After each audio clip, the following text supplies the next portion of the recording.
एक सीएम जिसके ऊपर एक ऐसा इल्जाम लगता है जो उसकी जिंदगी खत्म कर देता है, और एक बेटा जो सच सामने लाने के लिए पूरे सिस्टम से टकरा जाता है, और इनके पीछे छुपा है एक ऐसा गेम जो पूरे देश को कंट्रोल कर सकता था। तो चलिए दोस्तों, शुरू करते हैं इस पावरफुल पॉलिटिक्स थ्रिलर स्टोरी को। इस कहानी की शुरुआत होती है केरला के एक बड़े प्रोटेस्ट से, जहाँ लोग सीएम वर्गीस के खिलाफ आवाज उठा रहे होते हैं। तभी इसी बीच हमें एक औरत और उसका बच्चा दिखाया जाता है जो 149 दिनों से जस्टिस के लिए प्रोटेस्ट कर रहे होते हैं, क्योंकि इस औरत के पति की हवालात में ही मौत हो जाती है, इसलिए ये लड़ रही होती है। तभी इसी दौरान दूसरी तरफ पॉलिटिक्स में भी पावरफुल गेम चल रहे होते हैं, जहां पार्टी प्रेसिडेंट पुष्टो तमन सीएम वर्गीस को हटाकर खुद सीएम बनना चाहता है। अब इसके लिए वो क्या करेगा वो आपको आगे पता चलेगा। अब इसके बाद हमें वर्गीस की फैमिली दिखाई जाती है, जिसमें हमें पता चलता है कि वर्गीस के दो बेटे हैं, जिनमें से जो बड़ा बेटा है जिसका नाम टॉबिन है वो पहले से ही पॉलिटिक्स में है, और जो दूसरा बेटा है जिसका नाम जॉन है वो दरअसल एक सक्सेसफुल बिजनेसमैन है, और वो इन पॉलिटिक्स वगैरह से दूर रहना चाहता है। अब इसके बाद कहानी आगे बढ़ती है, लेकिन तभी इस कहानी में एक नया मोड़ आता है, जहां हमें दिखाया जाता है कि एक लाइव इंटरव्यू के दौरान वर्गीस पर एक सीरियस एलिगेशन लगता है, और यहाँ पर एक औरत जिसका नाम निशा होता है वो कहती है कि सीएम ने उसके साथ गलत बर्ताव किया था। अब ये सुनकर पहले वर्गीस बोलता है कि ये सब गलत है, मैंने ऐसा कुछ नहीं किया था। अब उसके इतना बोलते ही यहाँ पर सबूत के तौर पर एक वीडियो प्रूफ सामने लाया जाता है, जिसमें निशा सीएम के घर जाते हुए दिखाई देती है। अब ये सब देखकर सभी लोग चौंक जाते हैं, और बस इसके बाद यहीं से सब कुछ टूटने लगता है, जिसके बाद सीएम वर्गीस का डाउनफॉल स्टार्ट हो जाता है, जिसमें मीडिया वाले अपोजिट वाले सब वर्गीस के खिलाफ हो जाते हैं, और यहाँ तक कि जनता भी अब उससे विलन समझने लगती है। अब इतना प्रेशर और इंसल्ट के बाद एक रात वर्गीस की हार्ट अटैक से डेथ हो जाती है, लेकिन ये सच नहीं है, असली सच आपको आगे पता चलेगा। अब वर्गीस के मौत के बाद नेक्स्ट मॉर्निंग मीडिया के जरिए ये न्यूज फैल जाती है कि सीएम वर्गीस मर गया है, लेकिन यहाँ पर मीडिया वालों ने इस डेथ को एक अलग ही एंगल दे दिया था, जिसमें कोई इसे गिल्टी इंसान की डेथ बोल रहा था तो कोई शर्म के मारे हुई मौत बोल रहा था। दरअसल लोगों ने भी अब बिना सच जाने वर्गीस को जज कर लिया था, और जो आदमी कल तक एक लीडर था आज वो दुनिया की नजर में एक विलन बन चुका था। यहाँ तक कि लोग उसके अंतिम संस्कार में तक नहीं आए थे, यहाँ पर भी सिर्फ उसकी फैमिली ही मौजूद थी। अब वर्गीस की मौत के बाद पॉलिटिक्स का गेम तुरंत शुरू हो जाता है, जिसमें पार्टी के अंदर ये डिसीजन स्टार्ट हो जाता है कि अगला सीएम अब कौन बनेगा। अब यहाँ पर सबको लग रहा होता है कि अगला सीएम तो टोबिन ही बनेगा, लेकिन इस वक्त एक शॉकिंग केस सामने आता है, जिसमें हमें वर्गीस के बेटे जॉन को दिखाया जाता है, जिसके ऊपर 125 करोड़ के मनी लॉन्ड्रिंग का केस डाल दिया जाता है, जिसके बाद ईडी वाले उसके घर पर रेड करके उसकी पूरी फैमिली को करप्ट डिक्लेयर कर देती है, क्योंकि इतना सब हो जाने के बाद सिर्फ एक ही इंसान था जो वर्गीस पर यकीन करता था, और वो था उसका छोटा बेटा जॉन। लेकिन अब वो भी बदनाम हो चुका है। लेकिन इस बार एक बार फिर कहानी में एक नया मोड़ आता है, जिसमें हमें पता चलता है कि जॉन पर जब केस लगा था और जब उसकी छानबीन हुई तो इन्वेस्टिगेशन में सामने आता है कि जॉन ने ना तो कोई पैसा छुपाया था और ना ही कोई इलीगल ट्रांजेक्शन की थी, बल्कि उसने तो उल्टा कंपनी को बेचकर करोड़ों रुपए चैरिटी और सोशल केसेस में दान किए थे। अब यहाँ पर जो मीडिया पहले उसे विलन बना रही थी, अब वही मीडिया वाले उसे हीरो बना देते हैं, क्योंकि जैसे ही ये सच सामने आता है मीडिया का इरादा एकदम बदल जाता है, क्योंकि कल तक जो आदमी करप्ट था आज वही देश का नया हीरो बन चुका था। इसके बाद सोशल मीडिया पर जॉन ट्रेंड करने लगता है, और अब लोग उसे एक ईमानदार लीडर के रूप में देखने लगते हैं। अब यहाँ से जॉन को भी एडवांटेज मिलता है, जिसके बाद जॉन अपने फादर का सच सामने लाने के लिए पॉलिटिक्स में ज्वाइन करता है, और धीरे धीरे पब्लिक का दिल जीतने के लिए पब्लिक का सपोर्ट भी जीत लेता है, जिसके बाद फाइनली जॉन सीएम बन जाता है। लेकिन यहाँ पर एक ट्विस्ट आता है, क्योंकि जॉन का सीएम बनना इतना आसान भी नहीं था।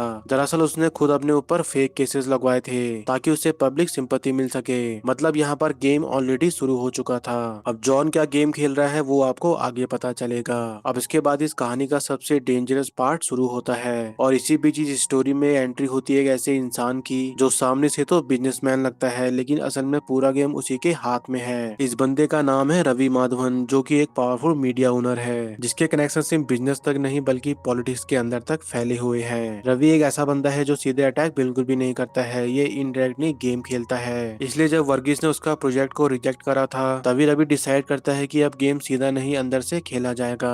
दरअसल Ravi Madhavan one nation one information नाम के एक प्रोजेक्ट को लाना चाहता था, जिसमें फ्री इंटरनेट के नाम पर पूरे स्टेट की इंफॉर्मेशन और कंट्रोल एक प्राइवेट कंपनी के पास चला जाता।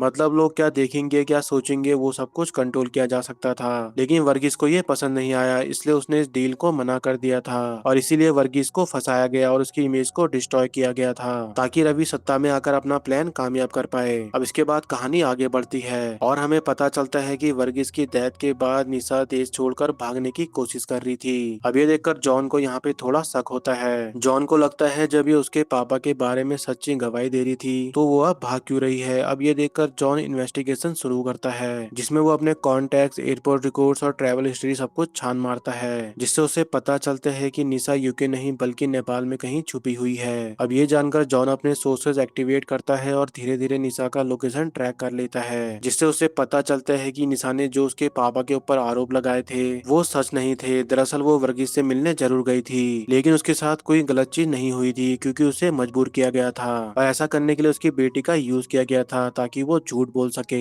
अब इसके बाद जॉन आईआईटी सेक्रेटरी चिरान की डेथ का पता लगाता है, जिसके बारे में बताया गया था कि उसे हार्ट अटैक पड़ा था। लेकिन जब पोस्टमार्टम रिपोर्ट आती है तो उसे पता चलता है कि उसकी बॉडी में केमिकल ट्रेस मिला था, मतलब उसे स्लो पॉइजन दिया गया था क्योंकि आईआईटी सेक्रेटरी की डेथ नेचुरल नहीं थी। उसकी बॉडी में जो केमिकल डाला गया था वो उसे धीरे धीरे मार रहा था, मतलब ये एक प्लान मर्डर था। अब इसके बाद जॉन उस ड्राइवर विनोद का पता लगाता है जो कार एक्सीडेंट में मारा गया था। अब इसके बाद जॉन जब छानबीन करता है तो उसे पता चलता है ड्राइवर विनोद ने निशा को जब सीएम हाउस तक छोड़ा था उसके बाद उसका भी एक्सीडेंट करवाकर उसे मरवा दिया गया था। अब इतना सब पता लगाने के बाद जॉन समझ जाता है कि ये एक्सीडेंट्स और बाकी सब चीजें इसलिए करवाई जा रही हैं ताकि एक एक करके सारे सबूत मिटाए जा सके, क्योंकि जॉन को इस इन्वेस्टिगेशन को करके सब समझ आ जाता है कि इस सब के पीछे सिर्फ एक ही बंदा है और वह है रवि माधवन। अब दूसरी तरफ रवि को भी पता चल जाता है कि जॉन को पता चल गया है कि इस सब के पीछे उसका हाथ है। अब ये जानकर रवि एक और चाल चलता है जिसमें वो निशा को वापस लाकर जॉन और टोबिन को भी फंसाने की कोशिश करता है, लेकिन इस बार जॉन पहले से ही एक स्टेप आगे था। उसे पता होता है कि रवि फिर से एक नया ट्रैप सेट करने वाला है, इसलिए जॉन चुपचाप अपनी टीम को एक्टिवेट करता है और सबसे पहले निशा की बेटी को सेफ जगह पर रेस्क्यू करवा देता है, जिससे अब निशा के पास डरने की कोई वजह नहीं बचती। और यही मोमेंट होता है जब पूरा गेम पलटने वाला होता है। तभी दूसरी तरफ रवि अपना प्लान पर बने रहता है और उसे पता भी नहीं होता है कि उसकी पीठ पीछे क्या क्या हो गया है। अब इसके बाद रवि निशा को केरला लाता है और एक प्लान एक्सीडेंट के थ्रू तोबिन के साथ उसे पब्लिक के सामने लाया जाता है, जिसमें मीडिया तुरंत पहुंच जाती है और उसके बाद यहाँ पर सिचुएशन ऐसी क्रिएट की जाती है जैसे तोबिन भी इस पूरे गेम का हिस्सा हो।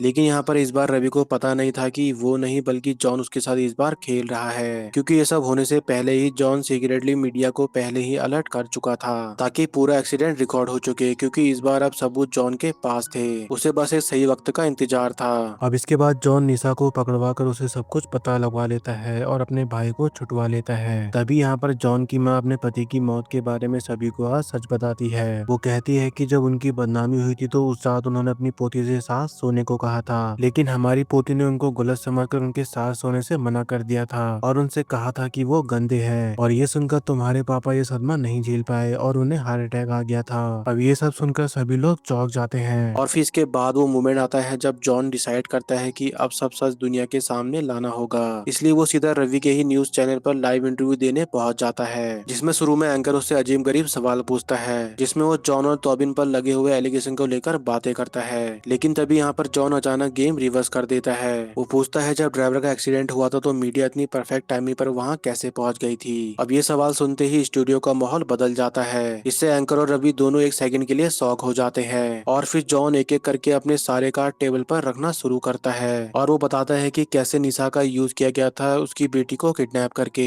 और कैसे इसके थ्रू उसके पापा वर्गीस को फंसाया गया था और अब टॉबिन और उसे भी टारगेट किया जा रहा है। अब इतना कहने के बाद जॉन लाइव शो के दौरान निशा से सच बुलवाता है, जिसमें निशा बताती है कि उसने जो भी इल्जाम वर्गीस पर लगाए थे वो सब रवि माधवन के कहने पर लगाए थे। अब ये सुनते ही पूरा सिस्टम हिल जाता है, जिसके बाद जॉन रवि का one nation one information project का असली सच सबके सामने लाता है और सबको बताता है कि कैसे रवि फ्री इंटरनेट के नाम पर लोगों की सोच और डिसीजन को कंट्रोल करना चाहता था और कैसे उसके पापा ने उसके इस प्रोजेक्ट को रिजेक्ट किया था। अब ये सब जानकर पब्लिक को भी समझ आ जाता है कि कैसे मीडिया का मिसयूज हो रहा था और कैसे लोगों को मैनिपुलेट किया जा रहा था और कैसे एक इंसान की जिंदगी बर्बाद की गई थी। और सबसे बड़ा सच सीएम वर्गीस असल में एक अच्छा इंसान था। अब ये सब जानने के बाद लोग वर्गीस को रिस्पेक्ट देने लगते हैं, जिसके बाद वर्गीस की कब्र पर भीड़ लग जाती है और सभी लोग उसे श्रद्धांजलि देते हैं। लेकिन तभी यहाँ पर जॉन एक शॉकिंग डिसीजन लेता है। वो सीएम पोस्ट से रिजाइन करने का डिसीजन करता है क्योंकि उसका असली गोल सिर्फ अपने पिता पर लगे आरोप को मिटाना और उनके नाम को साफ करना था, इसलिए वो ये सब छोड़कर अपनी नॉर्मल लाइफ में वापस जाना चाहता था। तो दोस्तों ये स्टोरी हमें सिखाती है कि कभी कभी सच को दबाया जा सकता है लेकिन मिटाया नहीं जा सकता